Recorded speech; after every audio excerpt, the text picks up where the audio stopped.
ইমাম আহমদ ইবনে হাম্বল রাহমাতুল্লাহ আলাইহি বলছেন, আল গিনা ইউমবিতুল নিফাকা ফিল কলব, যে গানের অভ্যস্ত তার কলিজার মধ্যে ধীরে ধীরে ঈমান সরে গিয়ে মুনাফিকি তৈরি হয়। ইমামে আজম আবু হানিফা রাহমাতুল্লাহ আলাইহি বলছেন, সিমাউল আগানি ফিসকুন, গান শোনা প্রকাশ্য পাপ, ওয়াত্তালাজ্জুদু বিহা কুফরুন, এবং গান শুনে মজা পাওয়া, স্বাদ পাওয়া কুফরি। কুফরি কুফরি কুফরি, মজা পাওয়া।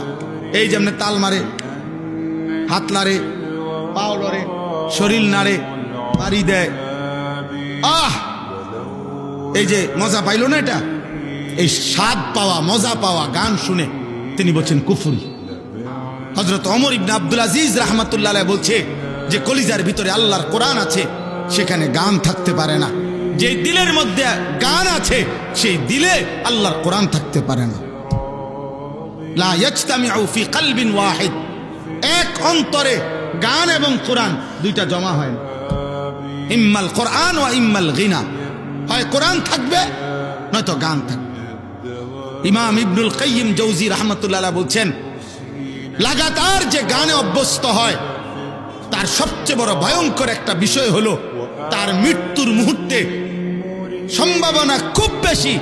ইমাম কিতাবে লিখছেন যে সম্ভাবনা খুব বেশি তার জবানের কালেমা বন্ধ হয়ে যাবে, বরং গানের বাক্য তার মুখ দিয়ে বের হতে পারে।